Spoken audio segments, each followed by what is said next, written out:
Good afternoon, everyone. I'm Charlie, and I'm the video lead here at Perkbox. Welcome and thank you for joining us for today's webinar, The New Age of Flexible Working.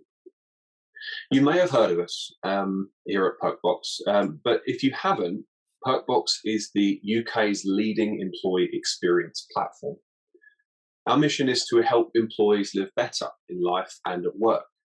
And the Perkbox platform is the realization of that mission, taking care of employees' financial, emotional, and physical well-being, and ultimately helping your people to be their happiest, healthiest, most productive selves. For today's webinar, we're so fortunate to have two amazing guests, both of whom also recently featured in our week-long International Women's Day campaign, which you can still check out on our website if you want to. Firstly, I'd like to introduce Molly Johnson-Jones, the co-founder of Flexa. Flexa is the UK's first careers platform dedicated to flexible working. Flexa not only helps candidates find a career that affords employees the flexibility that suits their needs, they also flexify companies, verifying them as truly flexible and helping them to attract the best talent to fit and add to their culture. So welcome, Molly, to the webinar. How are you doing today? Yeah, really good, thank you. I thought that was an excellent introduction to Flexa there. So thank you very much. Yeah, we set up we are pretty much a year ago now. So we launched a flexible working business 3 weeks before a pandemic, which was certainly an interesting time to launch a marketplace that's focused on jobs and employer brand. Sounds like great timing. Yes, so as I said, welcome to the webinar today. Today we also are joined by Mona Akiki, Perkbox's Chief People Officer. If you've been to any of our webinars before, you may recognize Mona from some of those, and also articles on our website. At Perkbox, we live and breathe our values, championing employee happiness and company culture. Mona leads our incredible people team, overseeing all of our employee initiatives. So welcome back, Mona. How are you getting on today? I'm good, thanks, Charlie. Looking forward to this. Good. So welcome, and also welcome everyone that's joining the webinar. Okay, in the last year, the coronavirus pandemic has impacted practically every business in some way. One significant change was that businesses were both forced and empowered to reevaluate how their employees get their work done. This encompasses the trust and freedoms employers can afford their teams and the expectations they have of their employees in return. The topic of flexibility touches so many aspects of work and culture, from diversity and inclusion to systems and tools. So the future isn't certain, and who knows where we'll be a year from now, but it's clear that some things have changed for good, and flexibility at work may never be the same again.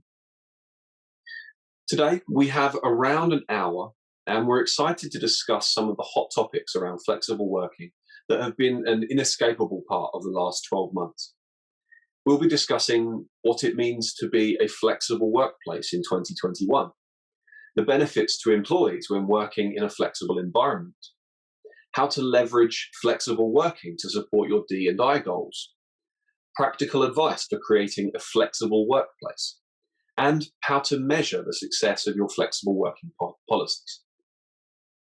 Towards the end, we'll open up the floor to questions from for our speakers, which you can submit using the Q&A button at any time during the webinar. We'll also send you the recording of today's session and an exclusive piece of content authored by Mona, our Chief People Officer here at Perkbox. Before we go to our speakers for today's talking points, we'd like to start by getting our audience involved. We have a poll going out to you all, and we'd love to know, has the pandemic changed your company's attitudes to flexible working? You should see on the screen an option to vote in that poll.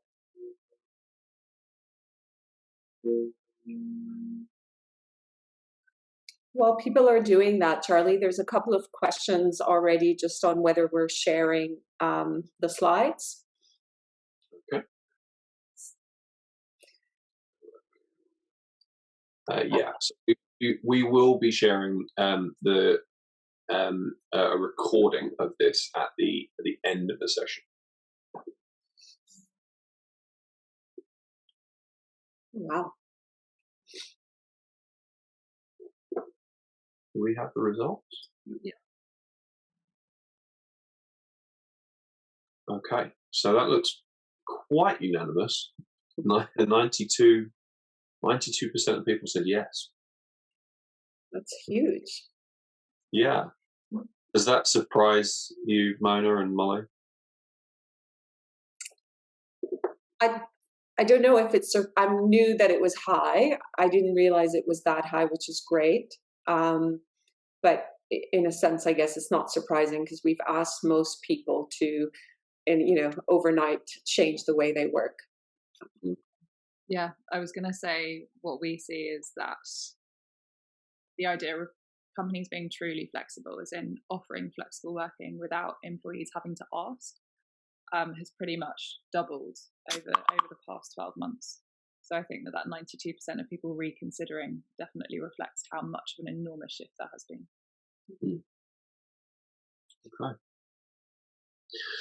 Okay, so thanks for taking part in that poll. Let's go to Molly for our first question. In 2021, what does it mean to be a flexible workplace? Such a good question, and it's one that I get asked all the time at Flexa. So we've actually quantified what flexible working actually is, because I think for a long time, if we look back when flexible working has been a thing for over a decade, really. And if you look back at studies from kind of 2010, 2012, there was an anticipated really, really high level of growth towards flexible working as technology came in, as attitudes towards gender equality in the workplace changed. But the growth actually lagged behind where people were expecting it to.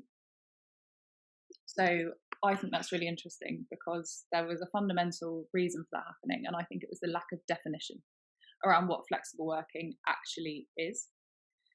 So when you think of a company and they're like, oh, we need to be flexible, does that mean flexibility in location? Does that mean flexibility in benefits? Does that mean flexibility in terms of hours?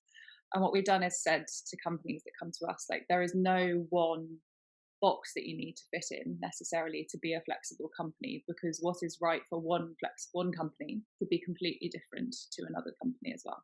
And that's just the same for an individual. What is the right flexibility for one individual could be completely different to another. And there's no reason that those individuals who want one thing and companies that want the same can't come together, rather than expecting everyone to meet in the same place. So to put a proper succinct answer to that, flexibility means having some level of choice over how you work. So I think that the overarching theme of flexibility is choice. So giving someone within a parameter to say whether or not. Sorry, I'm just saying that everyone's saying my sound's not great. Can everyone hear me properly? Charlie and Mona, can you hear me? I can. Yeah. I can as well. Okay. I guess maybe others can hear you. It might just be one or two people. It's really distracting. I was like, oh God, no one can hear me. So then what we do is we take all of the different ideas of flexibility. So location, hours, benefits, and we built that into a big index that basically says this is the average flexibility in the UK market, and we help companies to score themselves against that, to understand whether what they offer is above average in the market. So to put an exact idea of what that means, for a company to score above average, they would have to offer 1 to 2 days a week from home guaranteed, that is without having to ask. And a little degree of flexibility around hours. So, coming in half an hour later, finishing half an hour later or earlier. That is the kind of minimum flexibility that we would say a truly flexible workplace meets. Now, what the most important thing I think for companies to understand is what a flexible workplace isn't. And there are common pitfalls that we see all the time, is companies will come to us believing that they're flexible. But actually what that flexibility means is that they will allow employees to go to the doctor and work from home on that day, or stay in for a package or a delivery, and they think that means it's flexible. Actually, it's not. That encourages employees to lie. And I think we've all been there when we've been like, oh, I want to work from home, and I'll say I've got a doctor's appointment or I need to bring my dog to the vet or something. And just the same as having to make employees give you a reason for needing that flexibility, and therefore to avail of flexible working is also not truly flexible working. Interesting. Mona, is there anything that you would add to that? No, I think that was a great answer. I would reiterate the last point Molly made, which is about it is for everyone. So you don't have to have special circumstances. You don't have to prove that you have some kind of lifestyle that requires it. And I think that is true flexibility.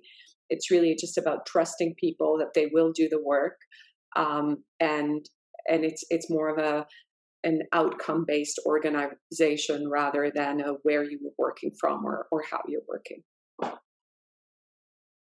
Absolutely, I agree with that. Great.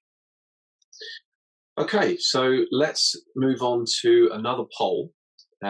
This time we'd like to find out from our audience, have you ever wanted to ask for more flexibility, but been too hesitant to ask?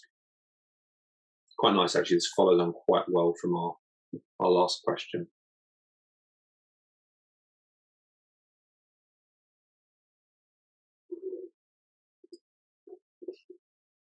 It'd be great to also find out in the chat if you have hesitated, why that might be.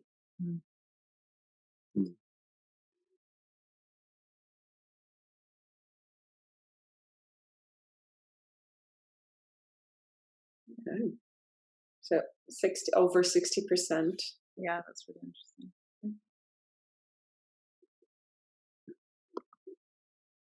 Yeah, it seems like quite a high number. A lot of people. And then I guess it's around start early, finish late. Yeah. And someone didn't want to link it to their dedication, which is common as well. We've seen that. So we commissioned a survey with YouGov about a month ago, looking at whether men and women are as equally likely to ask for flexible working and what the reasons for not asking were. And we saw that actually, and it's changed massively during the pandemic. I think there's a really interesting gender conversation to have about it. But now men and women are just as likely to ask for flexible working as each other, but it's still only just over half of people would ask. And the most common reasons for men saying that they wouldn't ask is because of a fear of being seen as less committed to their jobs, being worried about, and then women, on the other hand, are worried about progression and the fact that it might prevent them of kind of going up the career ladder. But it's interesting that men cited fewer reasons than women not to ask. And so you wonder, when we look at the idea of reasons, whether there's something within the realms of kind of female confidence or imposter syndrome, etc., that makes you feel like your reasons aren't good enough, because the expectation is that sometimes that you'll be a working mum asking for flexibility, and maybe the other reasons aren't as powerful as that.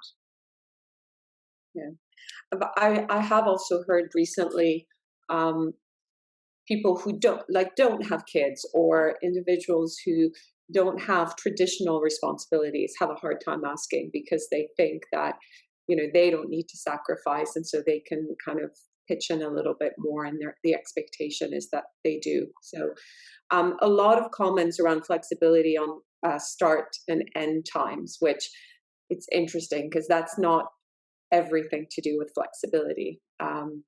So again, some interesting comments, because of course that can't always be accommodated. Somebody also on the chat put in something in there about, how do you make it flexible if you've got very, very rigid hours, maybe you're in retail or something like that. So obviously you still need to think about the business and what you're offering, but it isn't just about start time and end time. Yeah, absolutely. There was a question there that someone said, is flexibility legislated in the UK? And the legality around it is currently that you can request, everyone has the right to request flexibility after working somewhere for 26 weeks, but that request can be turned down by the employer if they provide justification, which obviously can be anything from we don't believe that the role can be worked flexibly, or there's someone else who can do this role that won't have to work flexibly. There is a big push at the moment from some members of the government to make flexibility available from day one, but that will still be legislated as having to be requested, so that same problem still exists.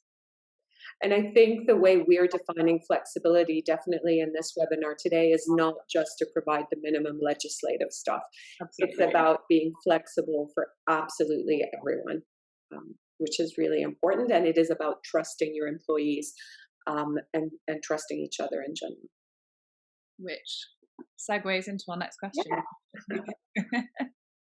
Absolutely. So on to our next talking point then. Again, to Molly, what are the benefits to employees when working in a flexible environment?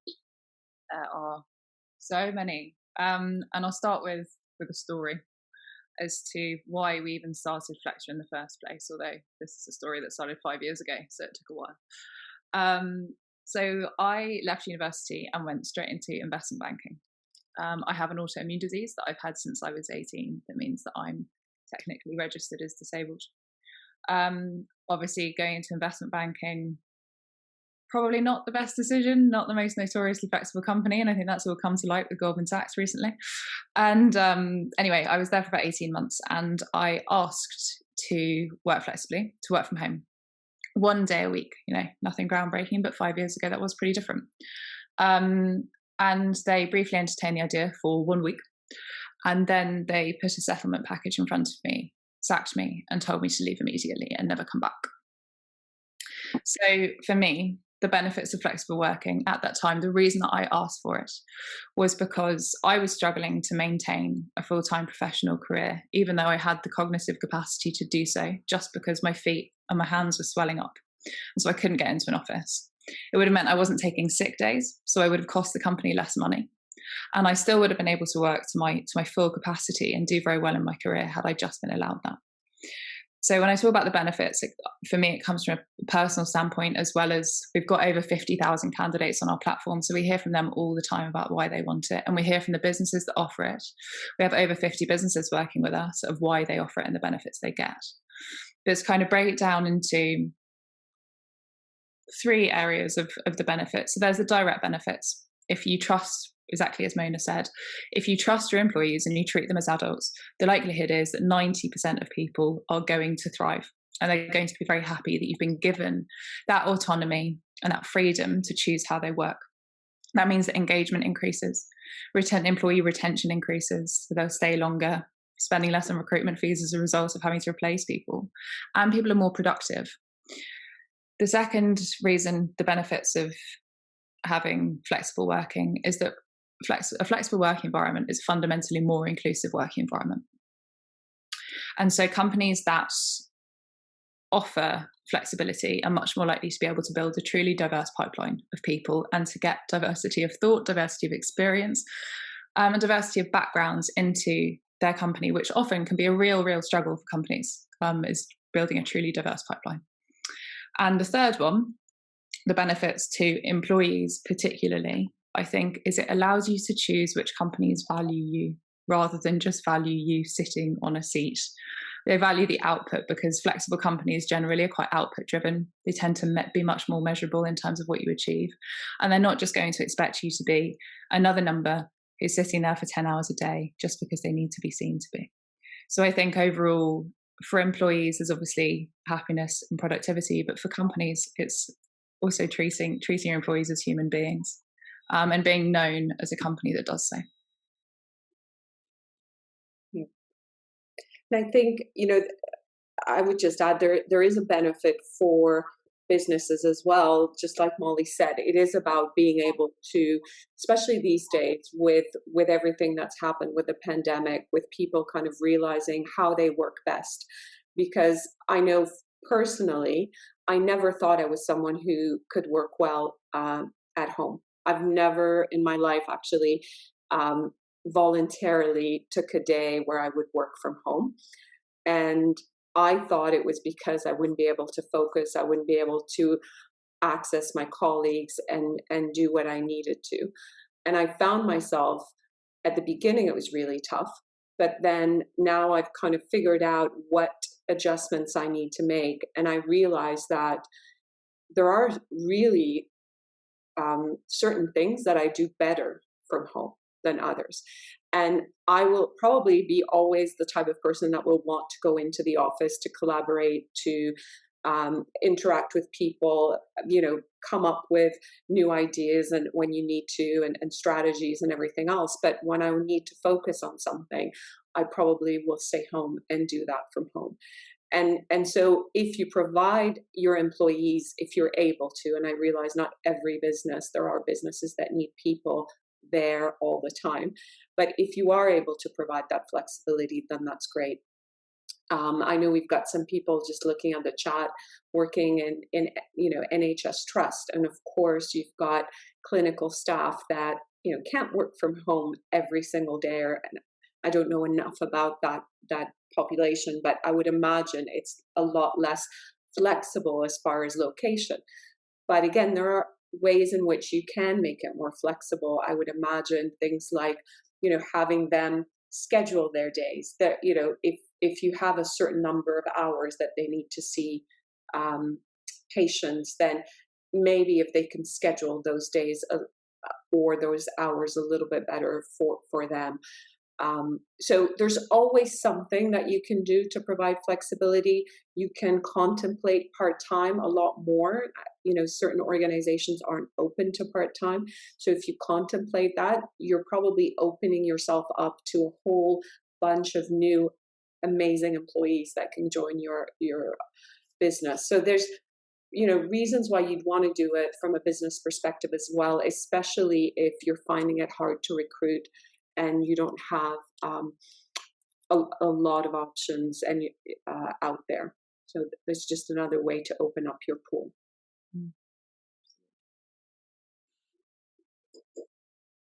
Great, very interesting. So for our next poll, we'd like to go back to the audience again and ask you, do you outwardly publicize your flexible working policy?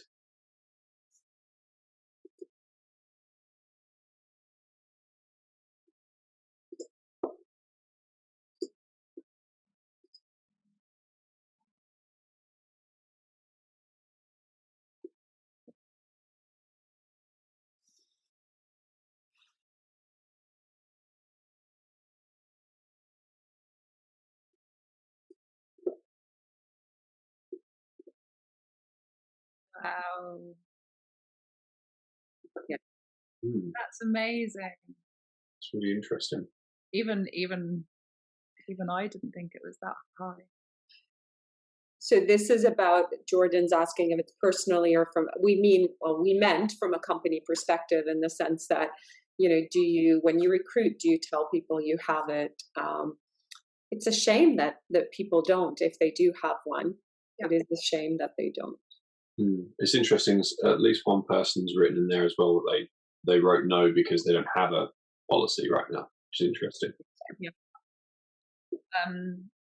I think on the policy, I think what's very interesting is we come across a lot of companies that haven't put it into writing, which is, I guess, exactly why we're running this webinar today, but that it has existed culturally.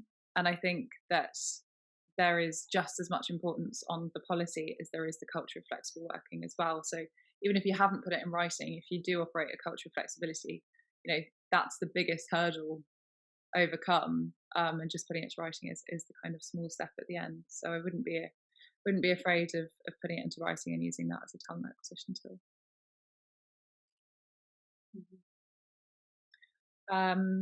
So on that, actually, there's just one there about saying, where do we outwardly publish it apart from job adverts? That's literally why we created Flexa. So we found that there was nowhere to go for candidates to find out which companies are flexible. It's the number one candidate demand by far, and therefore not being able to understand whether a company offers it was obviously a huge issue for both flexible companies and for candidates. So the only place to go at the moment to publicise whether or not you're flexible is us. There was also a comment about we publicize it, but we're not flexible, which is, I'm sure has backfired for that organization a couple of times. So it is about, I think if you don't want to publish that you're flexible, hire someone in who's expecting that, and then have them leave after because you didn't really provide them with honesty at the beginning. So I don't think any of us are advocating that. But if you do have a positive kind of flexible culture, absolutely, and you can, Flexa is a wonderful way to do it. You can do it in your when you're advertising for roles. You can talk about it on your sites. There are lots of ways you can. And there was also a comment about, I don't remember exactly how it was worded, but around how would your customers feel. So maybe if you advertise as you're being flexible, maybe you're not customer centric anymore. And I would actually disagree with that comment, because if you're providing flexibility for your employees, if they're feeling valued, they will work harder. And flexibility is not about not being committed to your job or to your work. And that is one of the biggest myths out there. Flexibility is finding a way for yourself which you can be more efficient at your job. Yeah. And I would hope that all customers see that and all customers kind of appreciate that. I couldn't agree with that. I know for me, being able to work in an environment that has flexibility like that, it shows me that Perkbox trusts me. And the more that I feel like I'm trusted, the more I feel like I value the company in return, and I'm going to work harder for that. So I think that definitely rings true for me. Okay, let's move on to our next question. So again, for Molly, how can you leverage flexible working to support your D&I goals? So I briefly kind of alluded to it in terms of flexible working being a more inclusive working environment. And I think that I'll try and weave in some of the comments and questions that have been asked around two factors. First one is about flexible working being very vague. And, some companies advertise it and maybe they're not very flexible. Well, what does that mean? And the second one being, how do we provide flexibility for people who don't have the luxury of choice in that flexibility? People who are on shift work will have to be in a certain place at a certain time. So I'll try and split it into two areas about encouraging diversity in both sides. So first of all, leveraging flexible working to support your D&I goals. I think the most important place to start is transparency. So if you think of a diverse group of people, they're going to have diverse needs. They're not going to always fit into the box of being able to go to work and sit in an office 9 till 6. They have diverse needs. They also have diverse information that they will need to make an educated decision around where to work. So when we talk about leveraging flexibility for supporting your D&I goals, both outwardly for candidates and also inwardly for employees, is making sure from the very beginning of the hiring process that you are communicating exactly what your minimum commitment to flexibility is. So does that mean that everyone that is an office-based worker can definitely work from home at least one day a week and have half an hour either side on hours? Or, is that everyone is going to be working from home 2 days a week, but it can't be Monday and Tuesday when everyone has to be in the office? Making that firm commitment so that everyone, regardless of their needs, can make a decision as to where the right place is for them to work is the most important thing, because then you will encourage a diverse group of people to apply to the right place for them. Secondly, on that one as well, is never lie about the flexibility that you provide. It will come back to bite you, particularly because you won't be catering for the people that thought that they were getting something that they needed. So when we talk about the way that we benchmark companies, we both take their word for it, but we also survey a minimum of 5 employees to make sure that it is truly the case for the candidates that then come through us. We never want it to be misconstrued that there's a discrepancy between what a company says they offer and what they might offer. And we've seen that this has an enormous impact on the diversity of our candidate base. So the sample size of around 50,000 people, we have a significantly above average above kind of the representational population in terms of diversity. So gender, disability, race, and sexual orientation as well. So it shows that flexible working as a whole encourages a more diverse workforce and a more inclusive workplace. I think it's also important to open up the discussion in this one in terms of, I guess, diversity of roles rather than D&I in the traditional sense.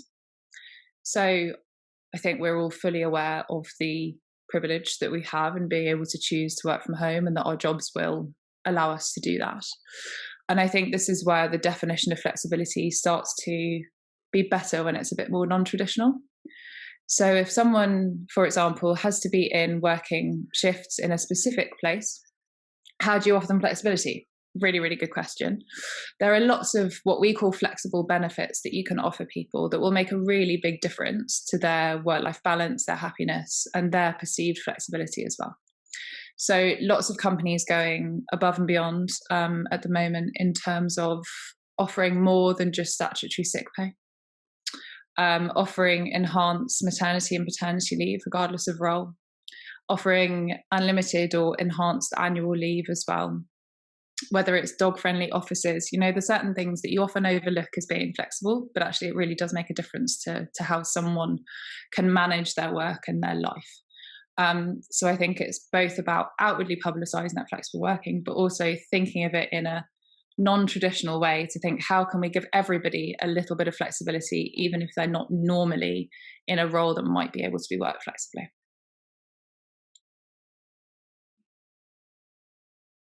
Great. Thanks, Molly. Let's go to Mona. Do you have anything that you'd like to add? No, I'll repeat something, which some of you might be sick of hearing, but I'll just repeat the inclusion part here. So the inclusive part of being have a good D&I structure is about people not feeling like they have to ask or they're different than others. And that's why I think it's so important that this is truly for everyone in the organization, no matter your circumstances. I'll just stop there. Sorry. Great, thanks. And we'll stay with Mona for our next talking point. Mona, what practical advice would you give to other businesses looking to create a flexible workplace? So I think there's a few things. The first one is really about figuring out what flexibility means to your people and truly understanding the ethos of your business and what your business needs are. So don't look to, for a template of what flexibility is like. Talk to your leaders, talk to your employees, talk to your managers, see what flexibility means for them. Employees know the restrictions that you're working in. So they will, they're going to share with you things that are, practical for your business. And sometimes they'll, some brainstorming, they'll ask you for something that you can't provide, but go and ask them first and foremost what it means to them, and try to ensure to really look at, does that really fit in with who we are as an organization, what we provide, what our product is, and are we able to do something to be more flexible? Push yourselves as an organization, push the boundaries a little bit, and don't expect to kind of have it all nicely tied in a bow before you try something. Because this other piece of advice is, don't expect perfection. Try it out, see how it works. Don't give up on it too quickly, but understand that there are going to be bumpy roads ahead. And with those bumpy roads, you are going to be speaking to your employees, speaking to managers, seeing what works and what doesn't work, and making slight adjustments. But do not give up on it too quickly. To be flexible means that your employees are going to have to get used to that type of work. Your managers are going to have to get used to how to manage in that type of environment.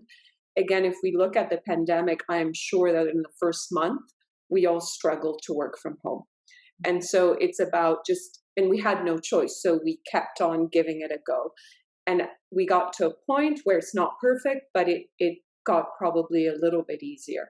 And so with that, expect bumpiness, support your managers, your employees through that journey, give it time to succeed, and most importantly, create a policy for the 99% of people that wake up and want to do a wonderful job. Don't start to, take things out because you're worried that the bad performers and people who aren't motivated today are going to take advantage of it. Deal with those individuals like you normally would. Deal with them through performance management, but make your policy for the majority of people who get up every single day and want to do a good job and are proud of what they do. Yeah, I think that's a brilliant answer.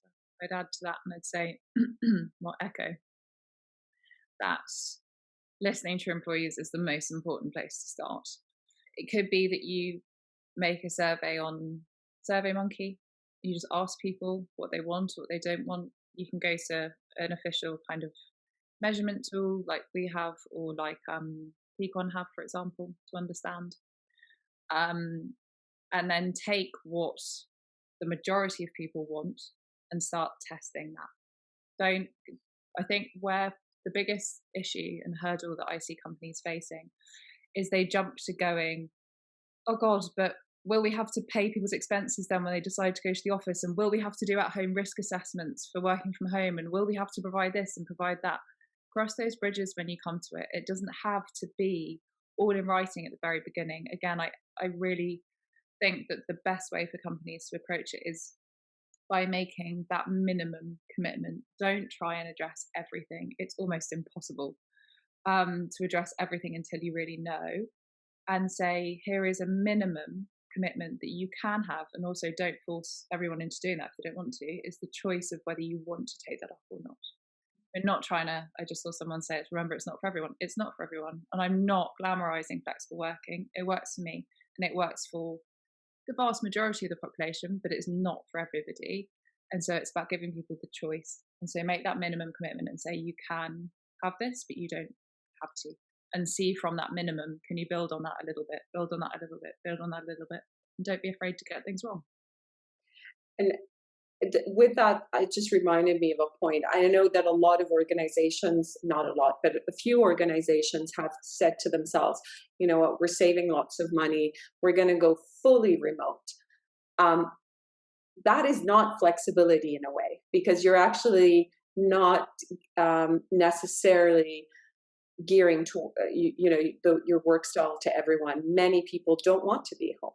Many people have lots of individuals at home. They can't focus, and so don't take flexibility to the nth degree and kind of on the other side of the spectrum, because then you become non-flexible to as well. So just make sure that it is about giving people the opportunity. It's not for everyone. And that's a really important point to kind of talk about as well. Yeah, I absolutely agree with that. On the remote work, I couldn't agree more. Flexibility is about choice in where you work and when you work. And if where you work has to be your kitchen table or your desk 8 a.m. until 7 p.m, and you have no choice, and people ask where you are when you go to the loo, that's not flexible working just because you're at home. Yeah. And some people are saying, that another way is to offer people the shared space kind of, and not the traditional office. And yes, if it works for your organization, yeah, all those types of things are absolutely about flexibility. Yeah. And talking about when I was saying about trying to get everything right at the beginning, it's interesting. A couple of comments there. Sorry, there are so many coming in. I can't address them all, but I just said that some people are expecting commuting allowances or phone allowances. The minority of people are going to push. You don't have to do that. You don't have to give a phone allowance if they're working from home. It's quite normal to give people the software on their laptops to be able to use their phones if you want to. Commuting allowances, most companies don't do that. Just try and think, what is the most important thing to my employees, and focus on that first and foremost, and don't get bogged down in the minutiae and people pushing boundaries, because they will. We're all human. And we got asked the question at Perkbox as well, and it's a good question, which is about, is our contract still in London or Sheffield or wherever our offices are? And yeah, we decided that your contract of employment continues to be in that city, and that's because we did want people. It is a hybrid. It's going to be a hybrid work environment, and we want people to come into that office once in a while. So, you know, people can make their choices on whether they want those days to have a 2-hour commute or an hour commute or a half an hour commute. It doesn't mean that there's going to be, you know, additional allowance. Everybody, as long as they know what the expectation is, will make their choices and will be able to kind of operate within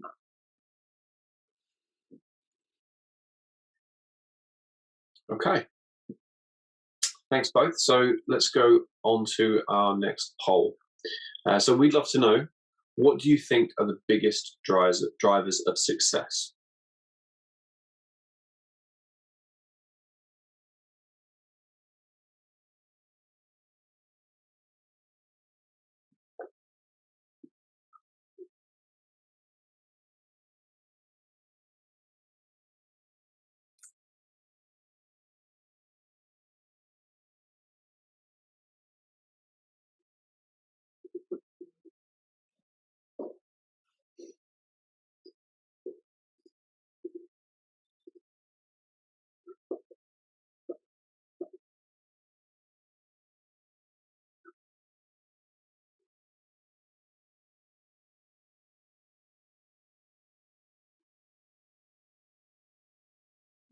Yeah. Completely agree with that in the sense of senior leadership, because I think if you have an amazing policy, you have everything in place, but you don't have that support from senior leadership, it almost is impossible to implement it in the right way. Absolutely, absolutely fundamentally agree with that. So when we look at how we benchmark our companies, or any companies, not necessarily ours, anyone can do it. One of the most highly weighted scores is based on senior leadership support, because there is overwhelming research for how much the behavior of senior leadership affects employees' choices. So if you imagine yourself back in the early stages of your career, and your boss is in the office every day, 8:30 until 6 o'clock, and you know they're going to be there and they'll be watching the door waiting for you to come in, you are never going to be half an hour late or leave half an hour early. You're never going to go, well, by the way, I'm working from home today, because you just have the image in your head of them sitting there. So then you think about how that perpetuates across the entire organization. Whereas if you saw senior leadership working from home a day a week, a couple of days a week, not minding if they're in at 9:45 instead of 9:30, then imagine how much that makes a difference to the level of stress decrease for people, and also their ability to choose where they work. So I think that's one of the most human ones that is really, really relatable to me, and I'm sure to the majority of people listening to this. And so I think encouraging senior leadership to, if it is a letting go thing, just to let go a little bit and think things won't be a disaster if I'm not watching everyone all the time.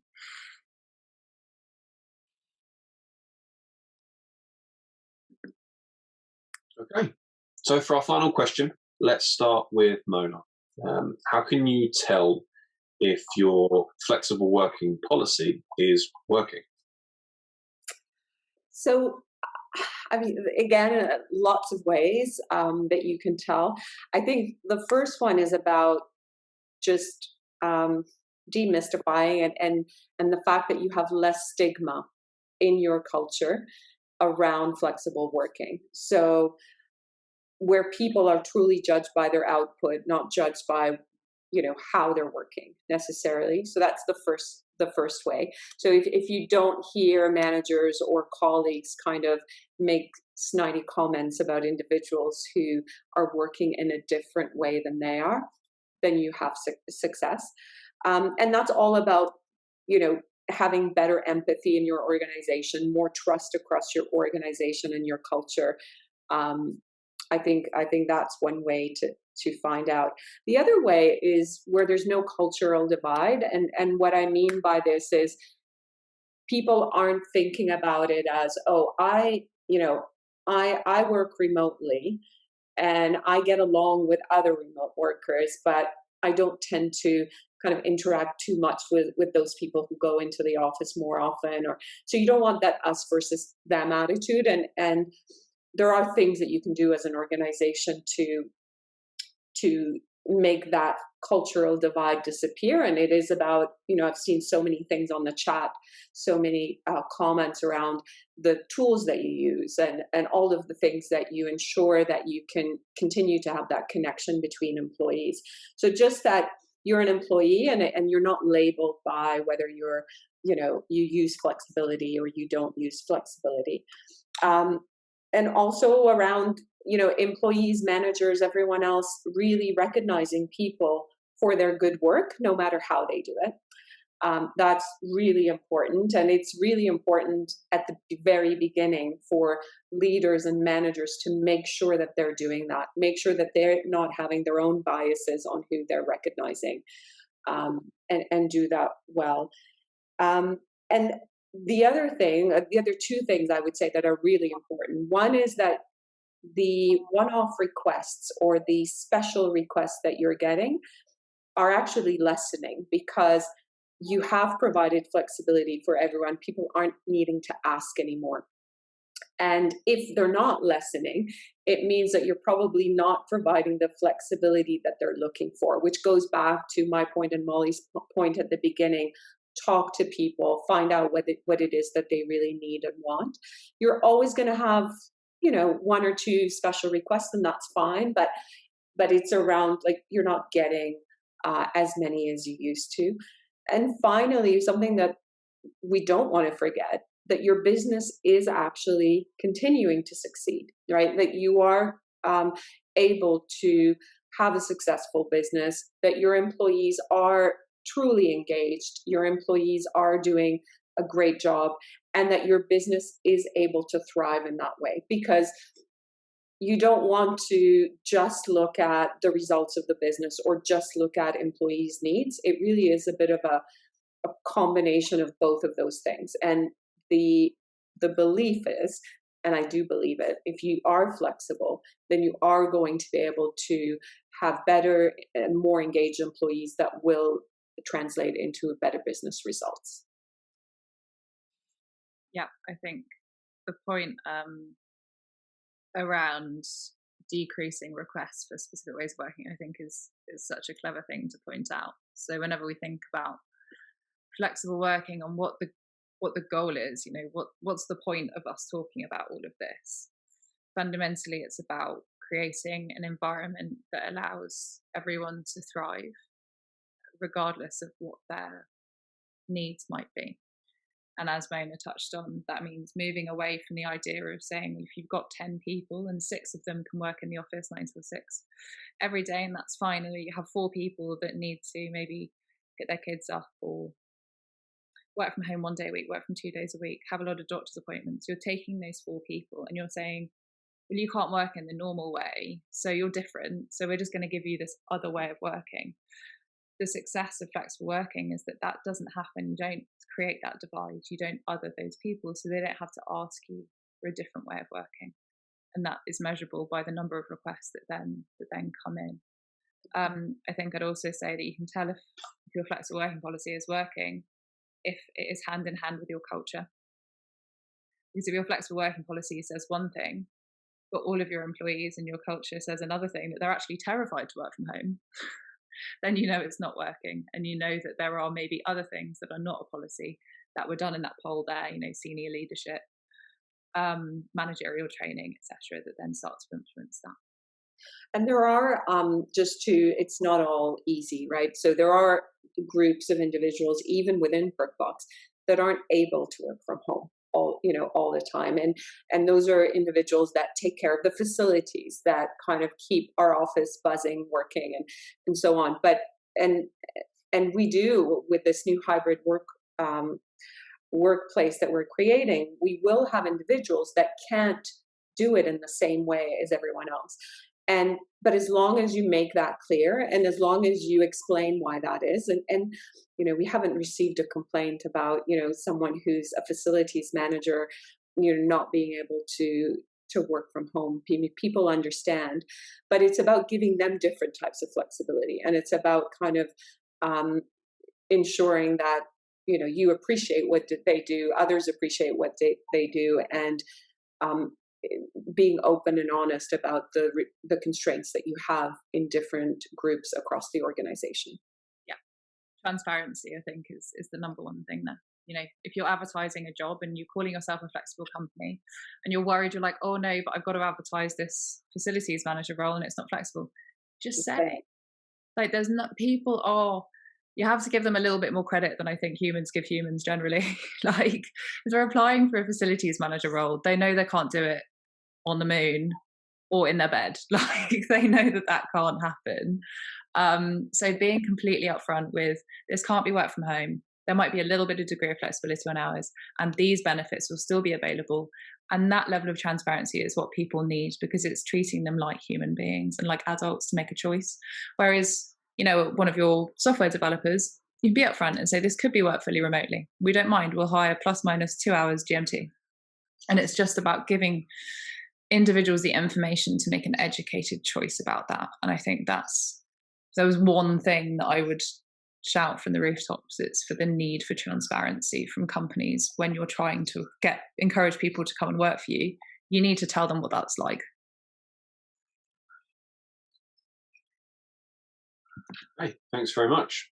So now it's time for some audience questions. I can see that loads of questions have been coming in throughout as we've been going through it. But feel free now to head into the Q&A section and write down any questions that you have. We will do our best to answer as many as we can. I don't know that we'll get through all of them because we've had a lot of engagement today, which is wonderful. But we'll do our best to answer as many as we can.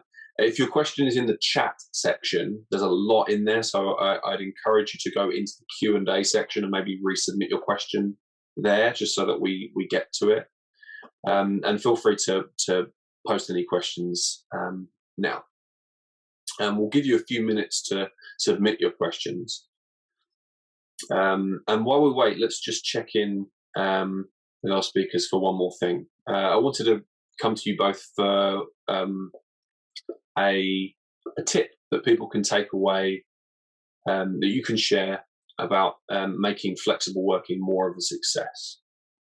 So just one actionable tip. Can we go to Mona first? I honestly think that the one tip that everybody should consider is not to be scared about getting this wrong. You will get it wrong. You will get something about it wrong, and it's about trying, because if you don't try, then you're going to keep thinking this is not possible. And if you try and you see what works and what doesn't work, you're just going to naturally become more flexible. So give it a chance. Be honest with your employees. Tell them that this is new for you, for the organization, and that you're going to tell them what you're going to be providing them, and then just be honest about the fact that you might get something wrong. That's okay. Employees, I think, will give you the benefit of the doubt. Great, thank you. And let's go to Molly with the same question. I think that my number one tip would follow on from Mona's not being scared. I'd say also, once you've started that process internally, don't wait to publicize it externally. I know that everyone says, oh, it's a buyer's market in terms of jobs at the moment, and everyone's looking for a job. And yes, there are a lot of people looking for roles, but equally there are a lot of people, and I can say this with tens of thousands of candidates doing this, they are currently looking for jobs at companies that have made a commitment to flexibility, and they are leaving companies that are refusing to make that commitment. So if you don't do it now, there is a really, really significant risk that you will lose brilliant people to other companies that are doing it. So I'd say that the need to move now and publicize it internally and externally is imperative. Great, thanks very much. Okay, so now we have a few questions we're getting towards the end of the hour, but we'll answer as many as we can in the time we have. So, first question we've got is how would you advise companies to ensure employee engagement works with more staff working remotely? Anyone want to say anything about that one? So the question I get, sorry, so it's about how do you get people more engaged while working remotely? Yeah, while there are more staff working remotely. Yeah. So, I mean, I think it's about making sure that you're giving them the right tools to work, that you're giving them an understanding of what's expected of them, and that you continue to build great relationships with colleagues and managers. I think working remotely or working in the office requires the same thing, right? You require the tools to do your job. You need to know how you can have great impact on the organization, and you need to have great relationships and people who are supportive around you. And I don't think it's any different for remote workers. I definitely agree with that. I think there are two things that really help. One of which, I don't know where we'd be without Slack or without some form of instant communication.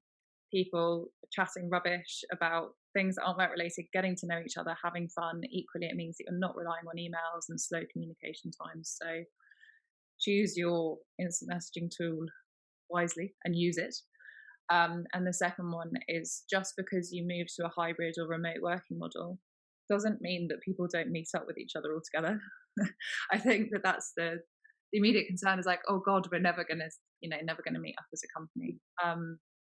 The majority of companies that we see still organise fortnightly or monthly meetups that everyone can come to. They still organise their hiring plans around that, and if there are people in different locations, they'll try and do pockets of them.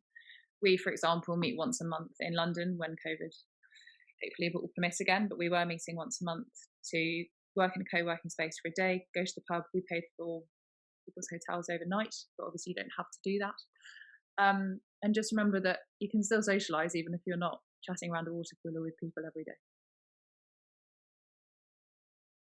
Great, thanks. So next up, how can you go about creating a company-wide flexible working policy or culture if the business needs means that different parts of the business can be more flexible than others?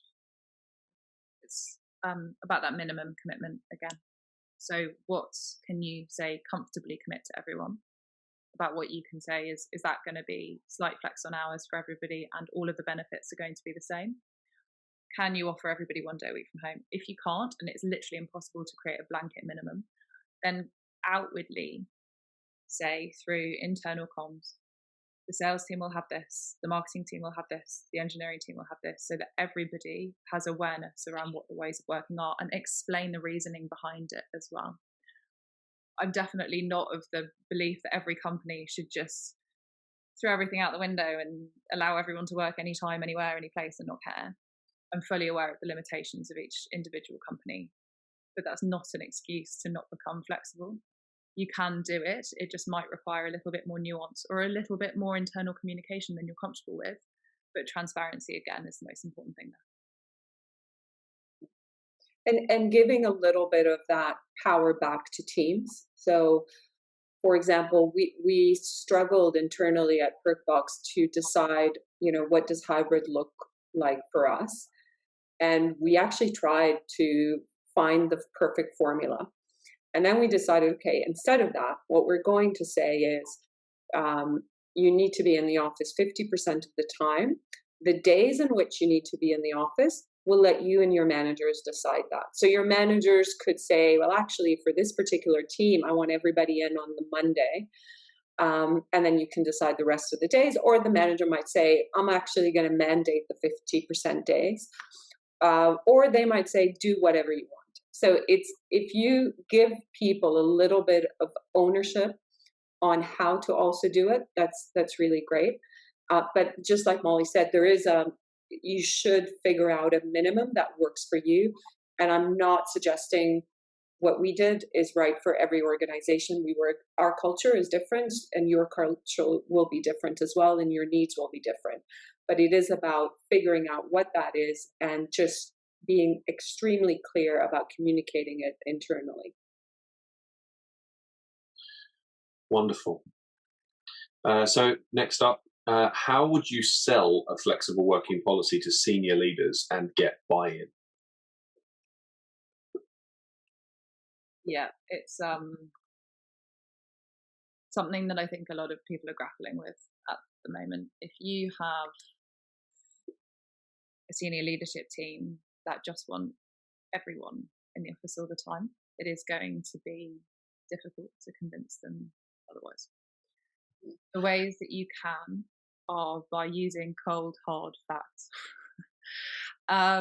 So if we look at the current stage of the market, 36% of people will leave a job if it doesn't offer any flexibility. That's huge. Just the same as you can look at the increase in productivity, retention, happiness, etc., and try and give a very measured presentation of those things and say, I'm aware that we might not want to go full, flexible, intimidating, work from anywhere, anytime, but I think that we should start to commit to this minimum. Again, coming back to the minimum thing, I feel like I'm broken record. But to offer that minimum and say, if this doesn't, can we try this for 3 months? And if this doesn't work, then we will come back and we will have a conversation about how we can make this work.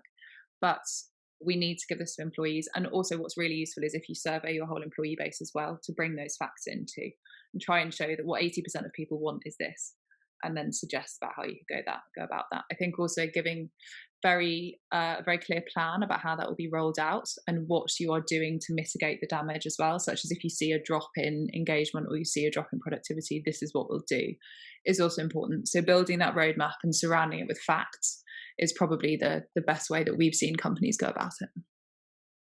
I think completely agree. I think it's also about when you're thinking about what that flexibility is. So I said include your employees, also include your leaders, right?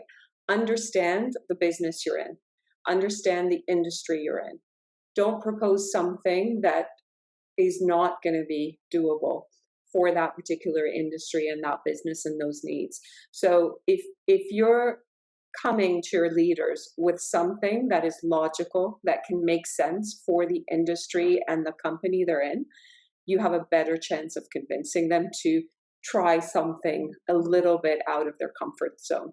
But if you try to implement something that you've read elsewhere of another company that has done it and say, oh, we should do the exact same thing, it's going to be harder to convince them.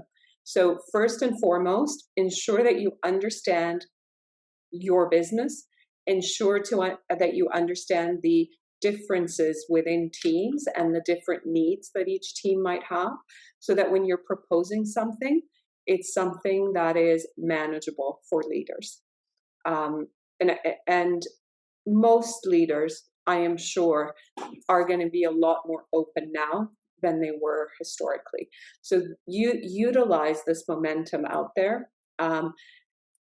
Provide them the stats that Molly shared with us today, and try something now, because I'm sure your leaders don't want to lose great talent. And if you're in an industry where flexible working works and is more easy to provide, then you definitely will lose individuals to other companies.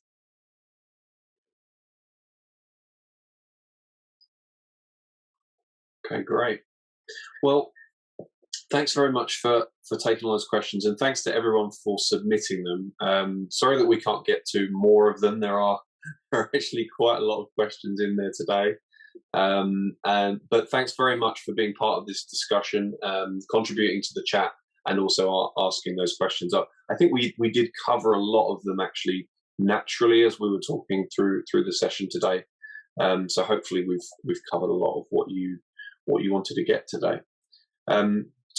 So thanks very much, Molly and Mona as well, for sharing your insights today. It's been a really interesting session, and it certainly helped me to question what flexible working means at its core. So that brings our session today to a close. To everyone listening, you'll soon receive a recording of the webinar and the exclusive content that I mentioned, which was authored by Mona Akiki, our Chief People Officer here at Perkbox, who you've been hearing some of today.